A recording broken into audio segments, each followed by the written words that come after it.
Meus irmãos, hoje nós vamos falar sobre os relacionamentos familiares. E nós fizemos a leitura do texto, uma leitura um pouco extensa, que trata da relação da esposa, do marido e também dos filhos. Mas antes da gente adentrar propriamente no texto lido, eu gostaria de trazer uma ilustração para os irmãos. Há uma árvore citada da Bíblia que é a tamareira. Essa é uma árvore típica da região bíblica, onde percorreu várias histórias. Uma árvore que ela se dá numa região de deserto, de oásis, e ela é uma árvore muito grande. É parecido com o que a gente conhece aqui como talvez uma palmeira. Ela chega de 15 até 30 metros de altura. E como é que vai tirar a tâmara de lá? A maneira mais rudimentar de tirar é tentar subir, que é muito difícil, ou dar-lhe uma pedrada no cacho para que os frutos maduros caiam, e você possa retirar e colher esse fruto. A gente não tem muito costume de ver uma árvore como essa por aqui. Mas se você teve uma infância raiz, certamente você deu uma pedrada numa mangueira, numa árvore que produz mangas. Aquela mais bonita está lá no alto. Quem é que sobe? Difícil, né? Dá-lhe uma pedrada que você consegue pegar a manga. E a árvore, ela mesmo recebendo a pedrada, ela vai dar o seu melhor fruto. E esse é o tema aqui, que eu gostaria de ressaltar. Quando nós somos afligidos e mesmo assim conseguir retribuir o bem. E esse é o grande desafio dos nossos relacionamentos. Em especial dentro do relacionamento familiar, aonde a nossa relação é mais estreita, aonde o nosso convívio é diário, aonde as bênçãos, mas também as ofensas, elas acontecem de uma forma rotineira. E como é que nós lidamos com isso? Através da palavra de Deus, hoje nós receberemos as instruções do Senhor de como viver cheio do Espírito Santo dentro do nosso próprio lar. Então, como viver cheio do Espírito Santo dentro do nosso próprio lar? Como os irmãos bem sabem e conhecem, a carta aos Efésios foi destinada a crentes que viveram grande parte da sua vida longe do caminho do Senhor. E que é por costume, é comum, é normal, eles adotarem um pensamento e uma forma de viver que não agrada a Deus. Os seus relacionamentos, por vezes, foram estabelecidos por padrões que não é o padrão bíblico, o padrão da palavra do Senhor. Por isso que nós precisamos nos moldar à Sagrada Escritura, visando um padrão bíblico dos nossos relacionamentos.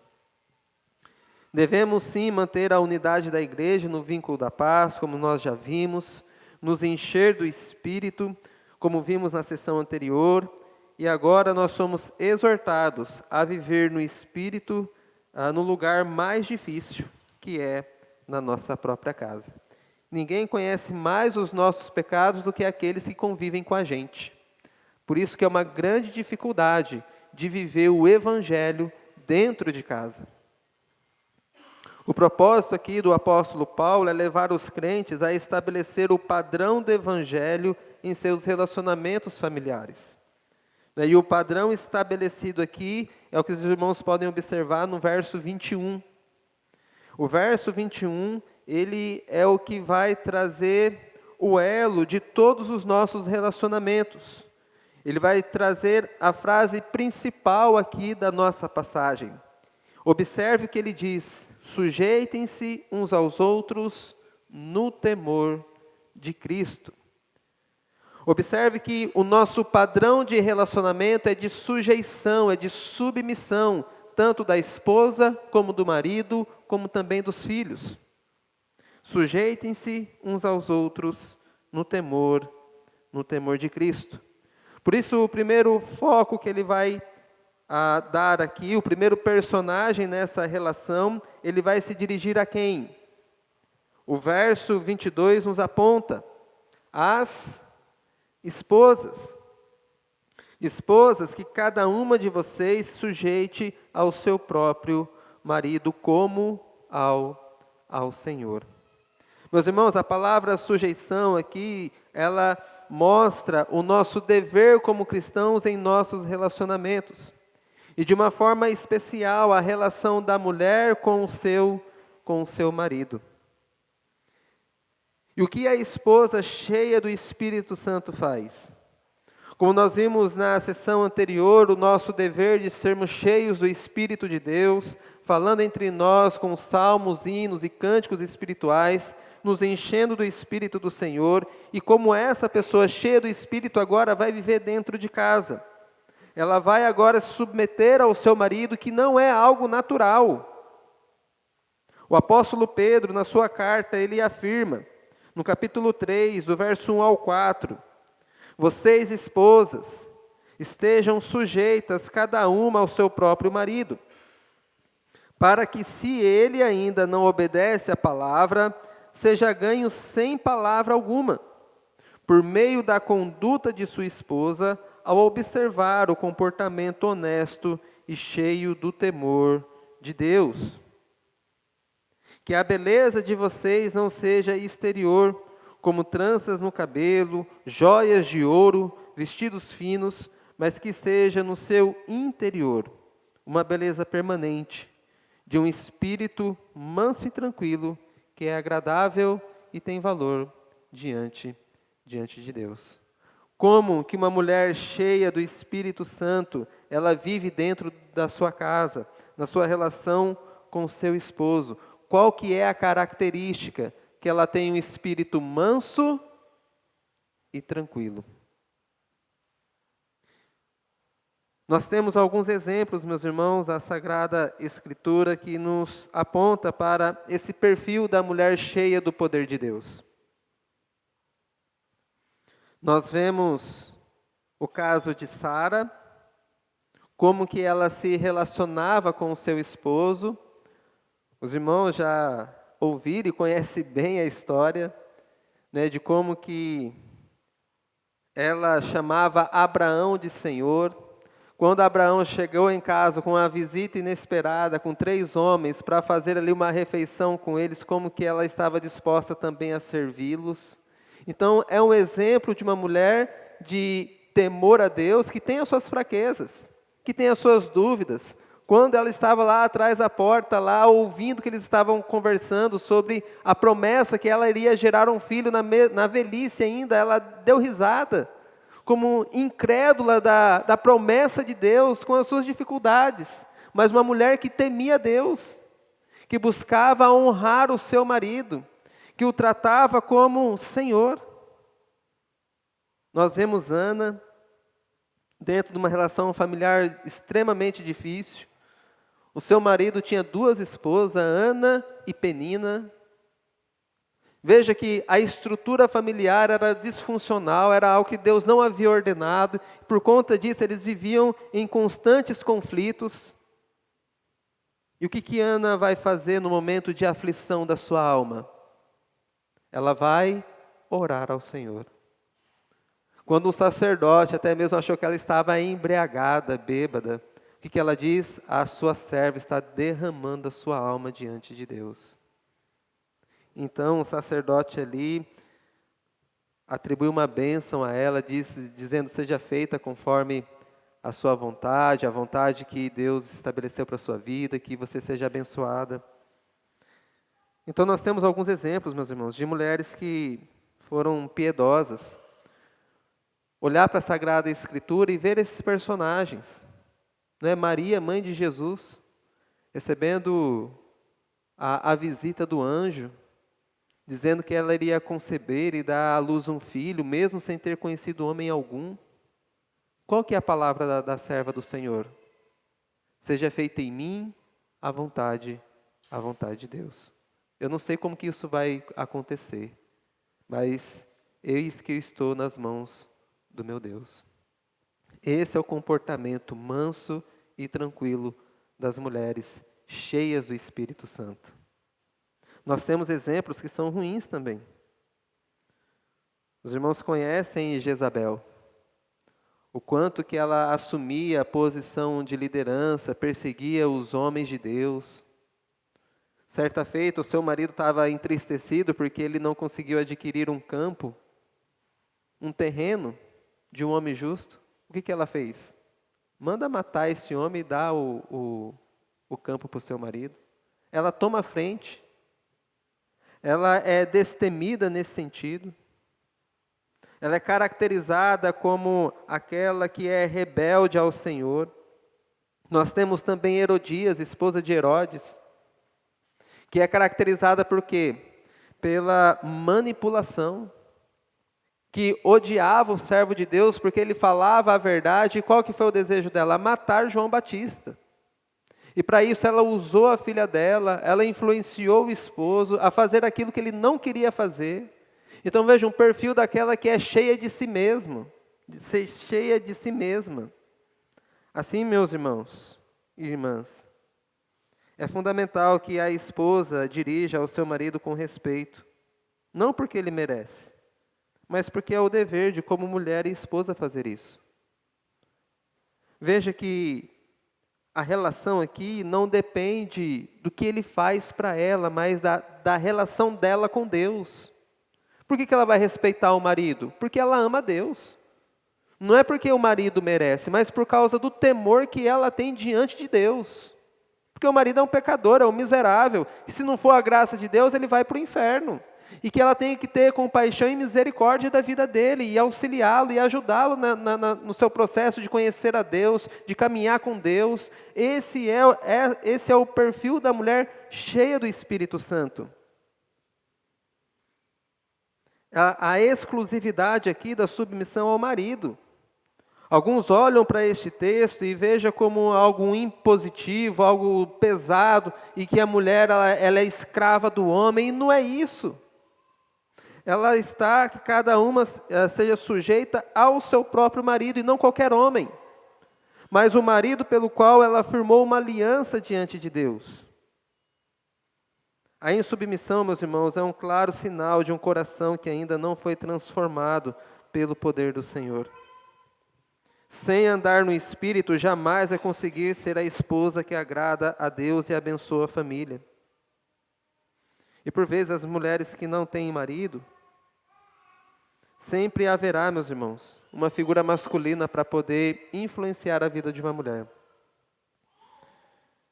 Eu não sei se vocês já tiveram a oportunidade de conhecer um lar sem a presença masculina, em que só tem mulheres.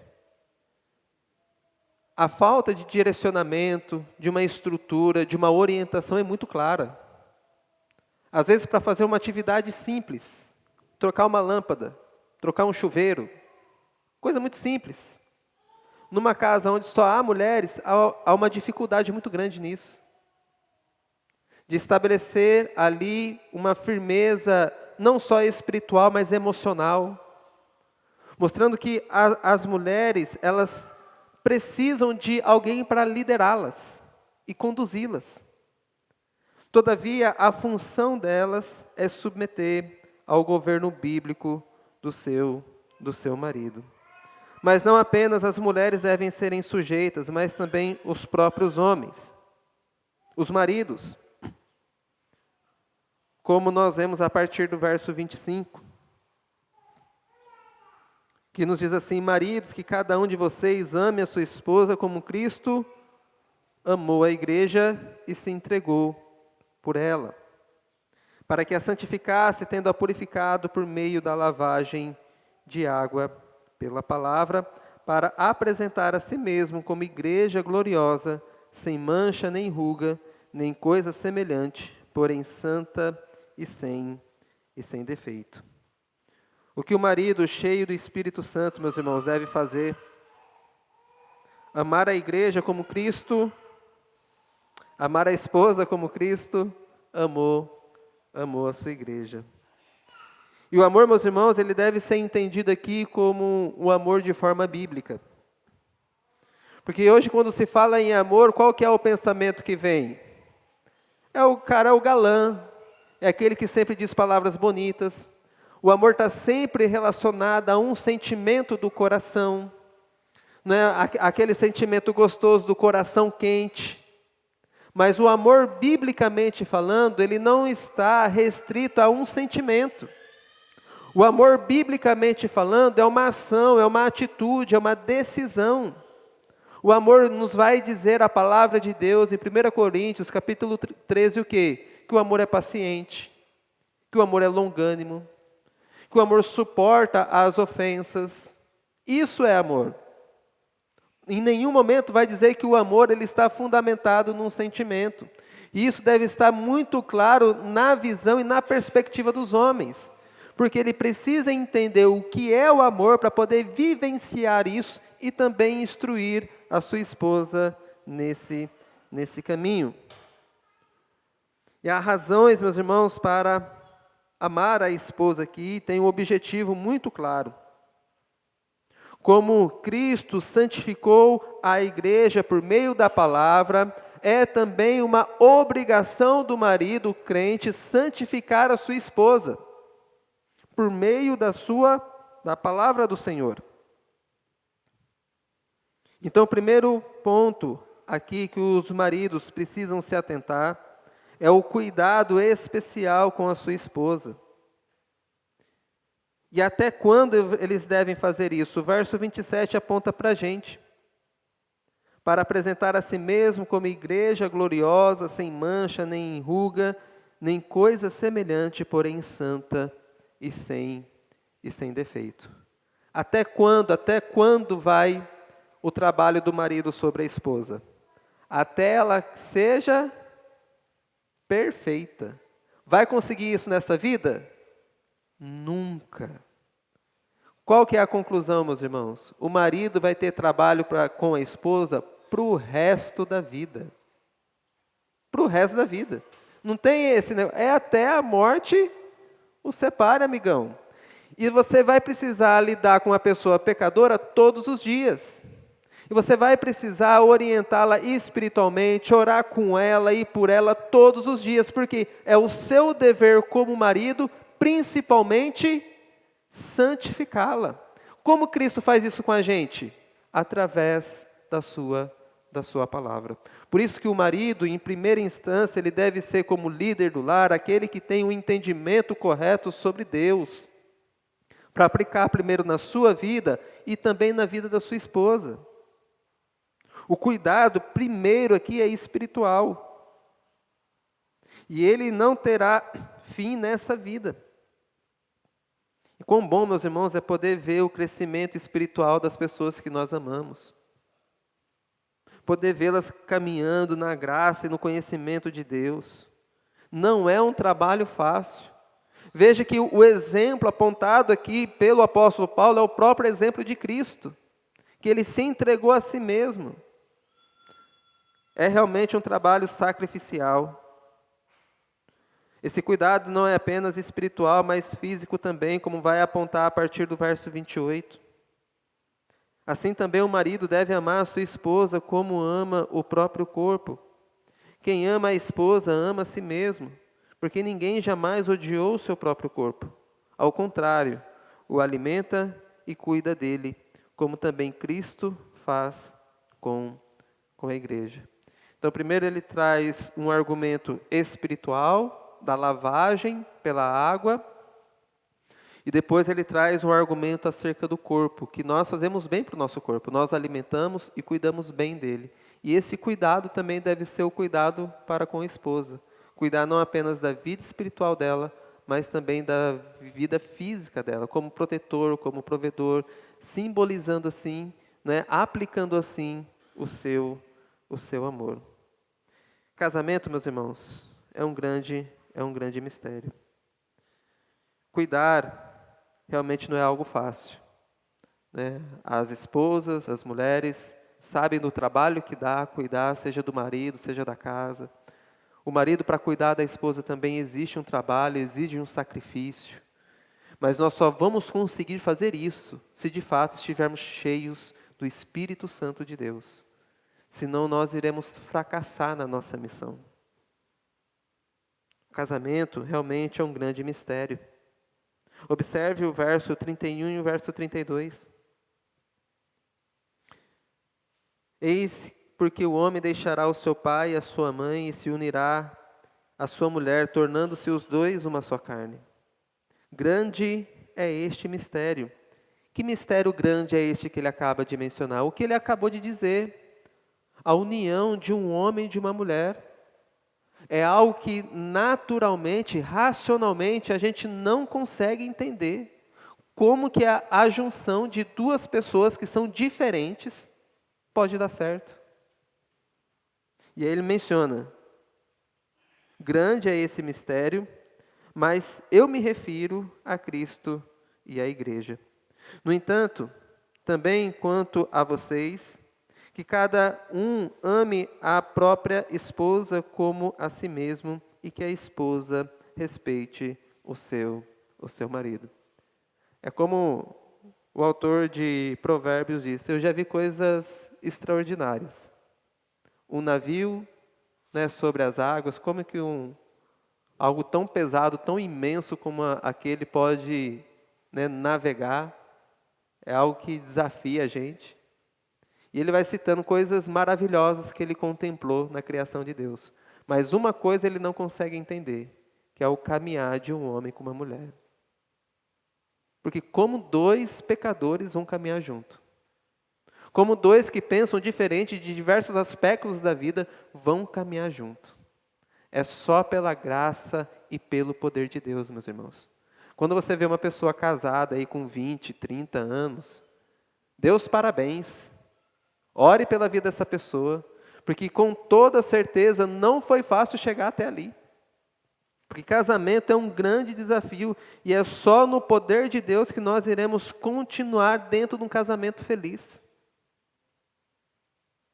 A conclusão que ele vai oferecer aqui no verso 33, o dever do homem amar a esposa, o dever da esposa respeitar o seu marido, submeter ao seu marido. Ele conclui essa relação conjugal. E assim como com as mulheres que têm os seus exemplos positivos e negativos, com os homens nós também encontramos. O próprio esposo de Ana, né, Eucana, tinha uma relação familiar difícil, porque estava fora do padrão de Deus, ele tinha duas esposas. Né, ali um sinal claro de pecado contra Deus. Mas ele tem uma palavra que foi verdadeira. Quando a sua esposa o questionou porque ela não tinha filhos e isso angustiava o seu coração, o que Eucana falou para sua esposa? Eu por acaso estou no lugar de Deus? Eu não tenho poder para dar vida. Então veja que ele conduziu ela a quem ela realmente precisava, é de Deus. Se é Deus que abre a madre, que fecha, é com ele que tem que resolver. A sua relação com Deus é mais importante do que a sua relação comigo. José, esposo de Maria, como que ele recebe a notícia que aquela que estava prometida em casamento a ele estava grávida. Então o que ele pensa em fazer? Deixá-la secretamente, para não expô-la a público, mostrando o seu cuidado acerca de Maria. Existem, meus irmãos, muitos exemplos para que nós possamos seguir, tanto positivo como negativo. Mas saiba, meus irmãos, o que nós realmente devemos fazer como maridos, como cuidado da esposa, da casa, é saber o que é o amor de uma forma bíblica. E não sermos influenciados e moldados por esse mundo. Se preocupe com a vida espiritual e física da sua esposa, e isso é realmente agradar a Deus. Saiba que homens aqui, para poder instruir outros homens que são casados, que você tem uma missão que é impossível de cumprir. Todavia, pela graça de Deus, nós podemos chegar ao fim com alegria. Podemos vivenciar os nossos relacionamentos em paz, se realmente estivermos sujeitos à palavra do Senhor.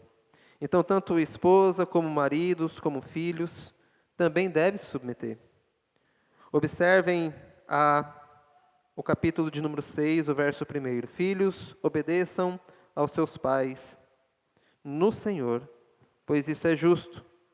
Honre o seu pai e a sua mãe, que é o primeiro mandamento com promessa. Observe, meus irmãos, que o capítulo 6, ele inicia-se também dizendo uma palavra de sujeição para os filhos, que eles obedeçam os seus pais. E por que é que os filhos devem obedecer aos pais? O próprio texto vai dizer para a gente, primeiro que é um mandamento, é o seu dever. Não importa se o seu pai é bom, se é ruim, se a mãe é boa, se é ruim, se é porque nos nossos relacionamentos a gente é muito bom para olhar o defeito, o pecado. Somos expert nisso. Não, porque minha mãe faz isso, meu pai fez isso comigo, que não. Não. A gente deve obedecer como filhos, por quê? Primeira coisa, porque é mandamento de Deus. É por causa, lembra lá do verso 21, é por causa do meu temor a Deus que eu vou obedecer o meu pai e minha mãe. Porque eu sei que por eles mesmos, eles não prestam. São pecadores. Que se não é a graça de Deus na vida deles, eles também estão perdidos. Então honre o seu pai e a sua mãe, por quê? Primeiro, porque é um mandamento. Veja, honre os seus pais no Senhor, porque isso é justo. Honre o seu pai e a sua mãe, que é o primeiro mandamento como promessa. Para que tudo vai bem, para que tudo corra bem com você e você tenha uma longa vida sobre a terra. Ele vai dizer que é justo os filhos honrarem os pais. Porque os pais dedicam tempo, atenção, cuidado sobre os seus filhos. O mínimo que os filhos devem fazer é honrar o seu pai e a sua mãe. Existem inúmeras maneiras de honrar os nossos pais. É não expor o pecado deles, é não falar mal deles para as outras pessoas, é elogiar as virtudes deles, é cobrir a falta com amor. E a Bíblia ainda nos afirma que tem uma promessa de longevidade, de viver bem.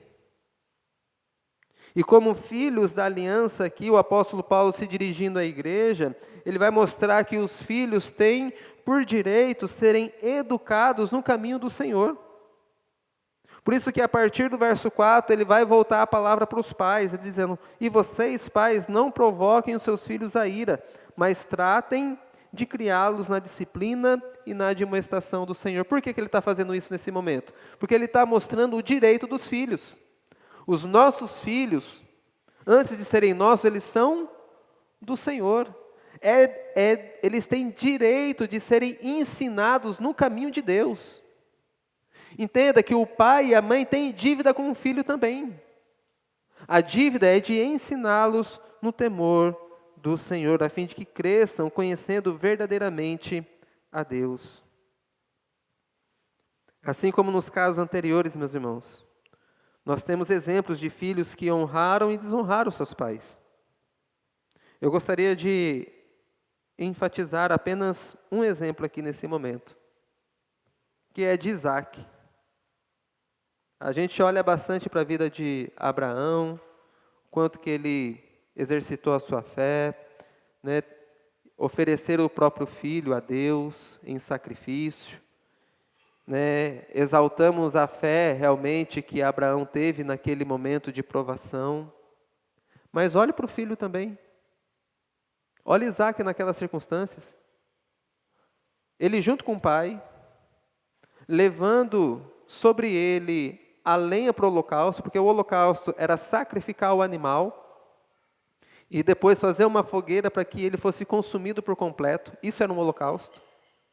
Então Isaac, sabendo o que vai acontecer, levando a lenha para fazer toda a fogueira, ele chega diante do local, do altar em que iria ser realizado o holocausto, e ele vira para o pai dele e fala assim, onde está o cordeiro para o sacrifício? O que o pai dele fala para ele?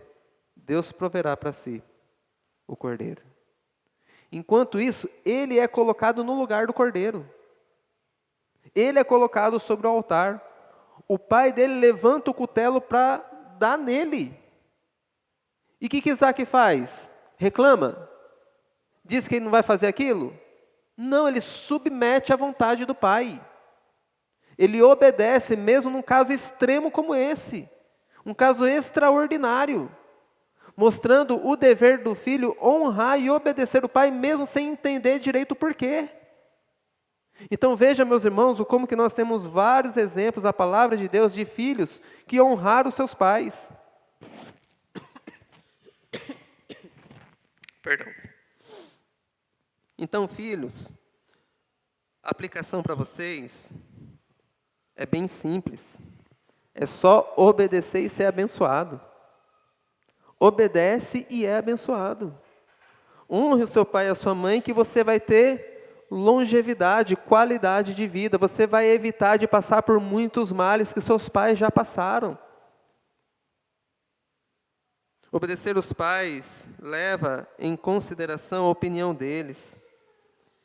E isso realmente previne de problemas futuros. Se você não teve pais presentes que o ensinaram e educaram no caminho do Senhor, saiba que Deus é pai de órfãos e viúvas. E Ele cuida, Ele não deixa de cuidar. E Ele jamais vai desamparar os seus. Portanto, meus irmãos, concluindo a mensagem nessa manhã, como que nós iremos fixar o conteúdo aqui aprendido? Para ambos, seja esposa, seja marido, seja os filhos, submeta a Deus e sirva as pessoas. Honre as pessoas. Sirva as pessoas com alegria. Assim, meus amados, toda a família deve ouvir e praticar a palavra de Deus.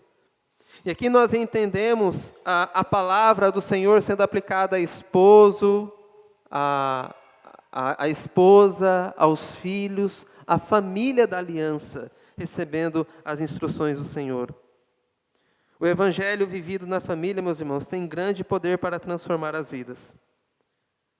E a principal palavra é: sujeitem-se uns aos outros no temor de Cristo. Você vai abençoar o seu marido, a sua esposa, os seus filhos, não porque eles merecem, mas por causa do nosso temor a Deus. É entendendo que eles não merecem, mas mesmo assim eu vou fazer. Mesmo assim eu vou dar o meu melhor fruto, porque eu temo ao Senhor, o meu Deus. Porque se nós formos esperarmos a bondade do próximo para responder em bondade também, a gente vai viver em conflito. Portanto, viver no Espírito em casa, sem dúvida, é um grande desafio. Mas quando o Evangelho é aplicado nos relacionamentos, as coisas realmente mudam para a glória de Deus. Que o Senhor nos dê a graça de vivermos cheios do Espírito Santo em nossa casa, servindo uns aos outros com alegria e glorificando assim ao nosso Deus. Amém?